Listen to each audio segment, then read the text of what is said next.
It's a privilege to be here. In English, we say, praise the Lord. In Swahili, you say, Bwana asifiwe. And in Rwanda, they say, Yesu shimwe. I'd like to talk a little bit about my work in Africa, or actually Zion's work in Africa. There's a lot of Africa that we actually cover, and some of it you may not even realize that Zion has works there. And that's a blessing. If we could have the map here. For the past 6 years, I was in Malawi, in Blantyre there. My hand is not steady. Just above Mozambique. It's like surrounded by Mozambique there. And with my parents, helping in their Bible school there. Last year in October, I moved up to Mbeya, Tanzania, which is just about 2 hours north of the Malawi border and about 2 hours from the Zambia border. And from there, I'm assisting Ben and Audrey Viola in their work in Tanzania.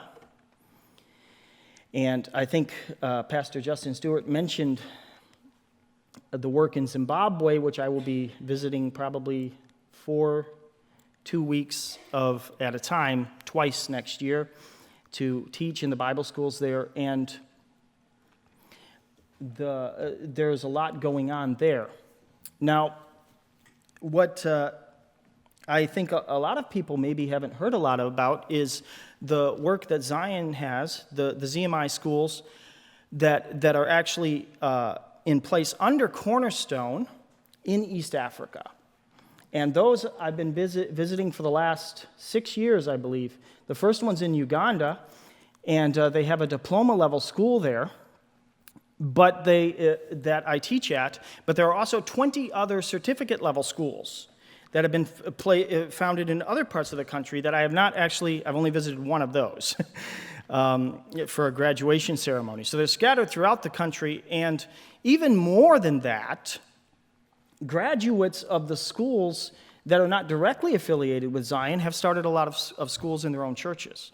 So our impact is actually much larger even than 20 schools. The director of the work there, Henry Mukisa, honestly told me he doesn't know how many.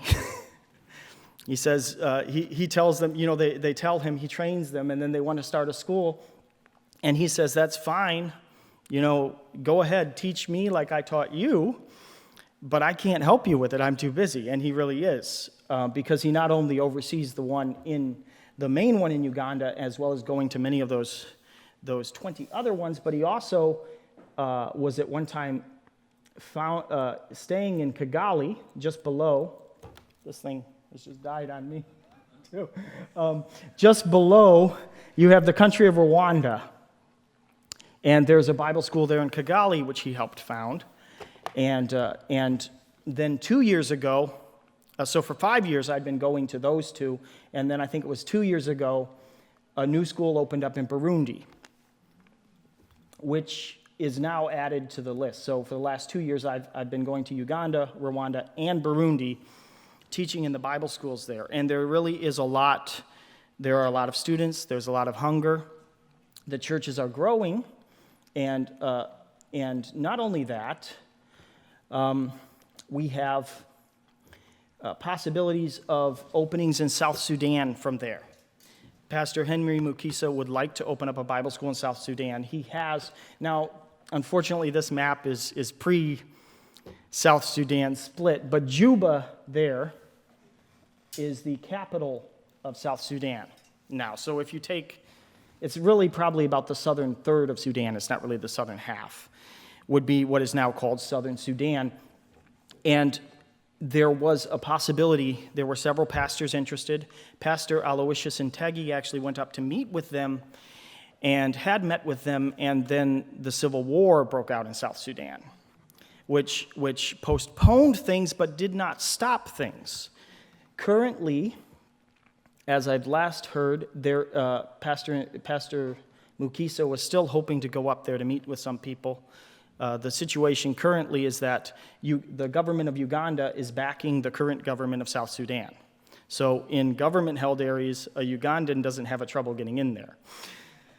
That could change, of course, if the rebels win the Civil War, right? But that's the current situation there. Also, there is a possibility for a Bible school in the DRC. I'm not sure exactly how much. There are contacts there. Pastor Henry would like to meet with them. I'm not sure exactly how far along he is on that.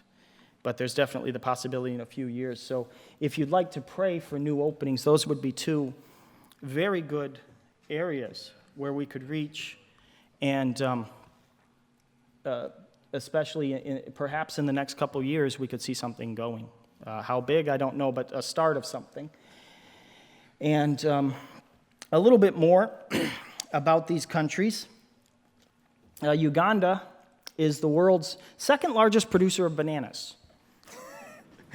A little bit of trivia that one of my pastor friends there told me. Apparently, India produces more, but the Uganda not being very big, but that is the staple. They actually eat plantains, a lot of plantains, and wherever you go in Uganda, you will see banana plantations.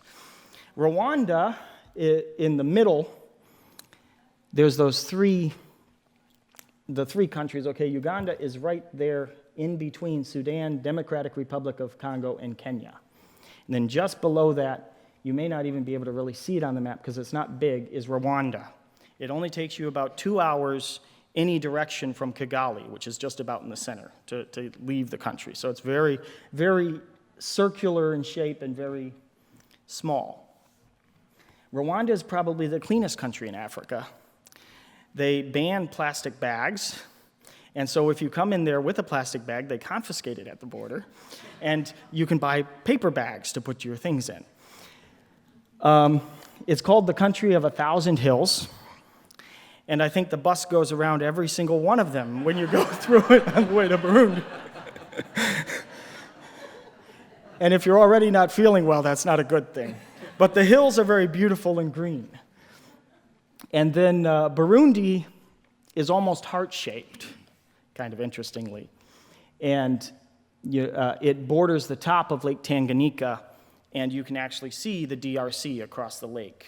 It's not very far at all. It's less than 40 kilometers to the border of DRC. Of course, different parts of DRC are under varying amounts of government or rebel control, right?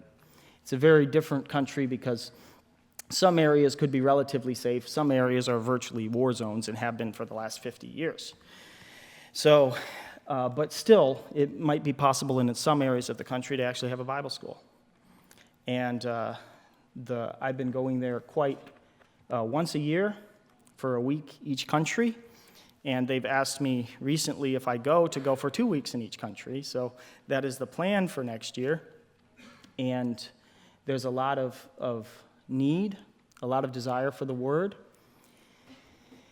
And as well as Tanzania, I didn't really spend as much time with that because I think my brother-in-law was here last convention and he spoke more about Tanzania, but we have a lot of contacts in Tanzania for seminars, other Bible schools. We're still working on getting books translated into Swahili.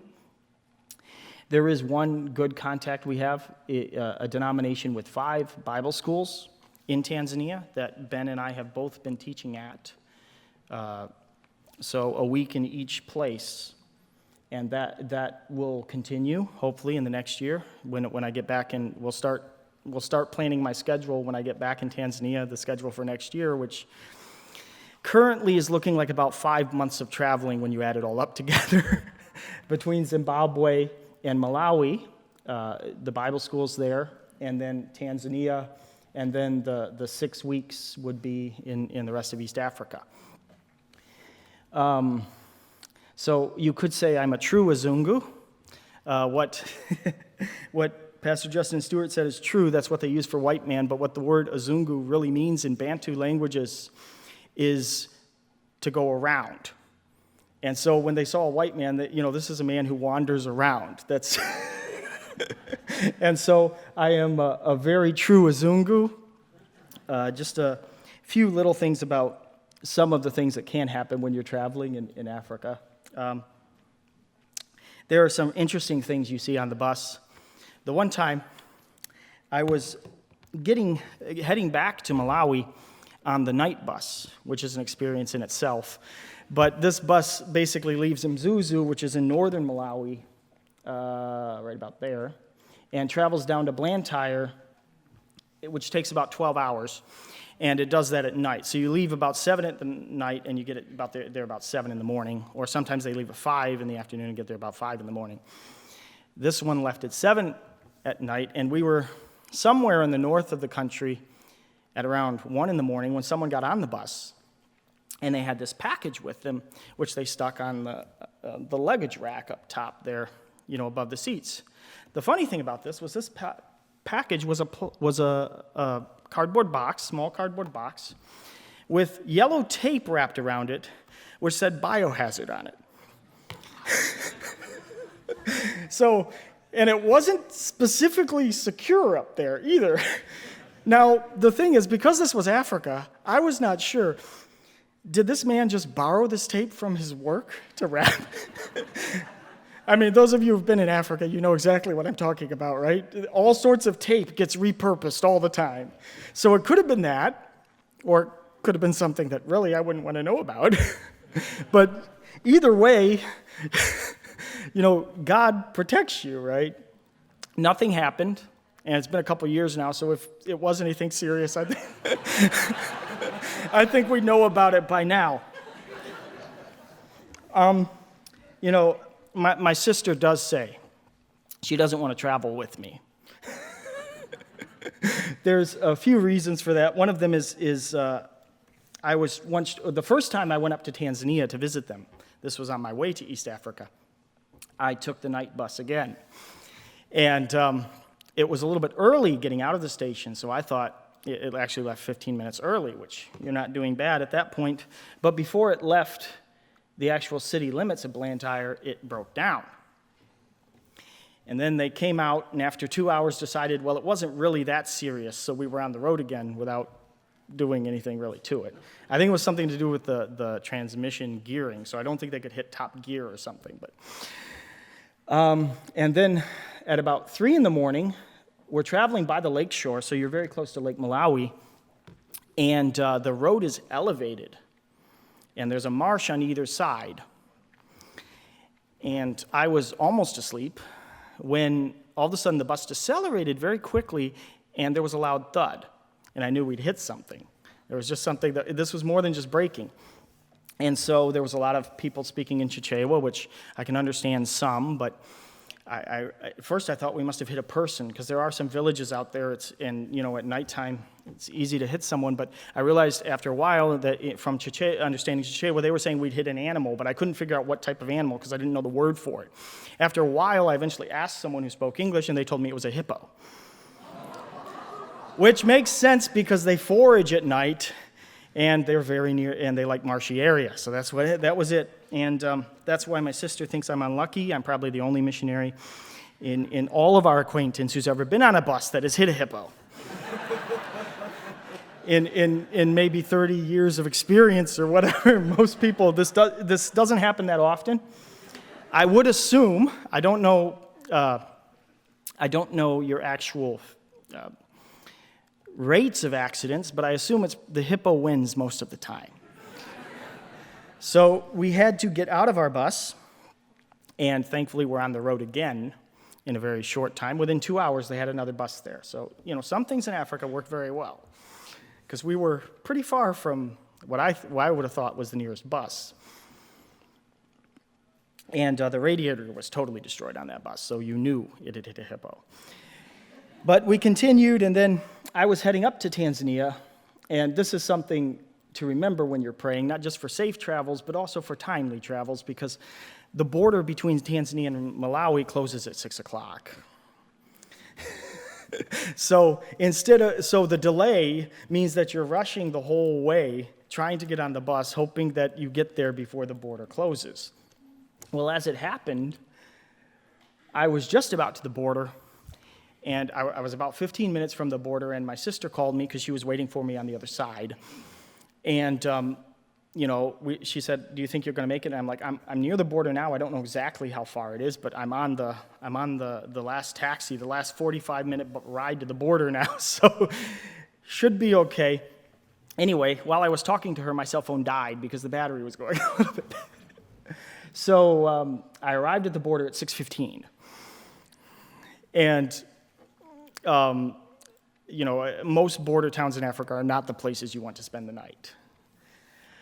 So I was kind of looking around, and then I saw, okay, there's this place selling Coke, and they've got a light bulb on. So I wonder how much they'll charge me for charging my cell phone. At least I can get in contact with my sister again. So I did that, charged it for a few minutes, and then got a hold of Ben, who had seen the immigration people locking up, and it said his brother-in-law was still on the other side of the border. So they said, that's okay, we'll help him out. It took a little bit of back and forth once I called him to get this all sorted out, but they basically sent him across the border with someone. He met me. I found the Malawian side, which was still technically open, although the officer was sitting in his car, not at the desk. Got my passport stamped, crossed the border, and Tanzanian immigration opened up for me. So, that was a blessing, because just before that I was looking like, maybe I can stand guard over my luggage for 12 hours until the border opens at 7 in the morning. So, God is really good. There's a lot of different things that can happen, but one of the things that I enjoy about this is, even with all the difficulties, I was actually heading up to visit Ben and Audrey, but also to continue to go on to East Africa to teach life of Christ. And one of the things that's good to remember about the life of Christ is, Jesus didn't stay in heaven. He didn't stay where everything is perfect. He came down. He went through everything for us. And, to teach of his life, to be part of something he's doing, it's worth whatever trip you have to make. And even wherever you are, I hope you don't have any long trips, any difficult trips. But I hope you remember that. Jesus gave up everything for us, and it's a privilege to give up things for him. Amen. God bless you.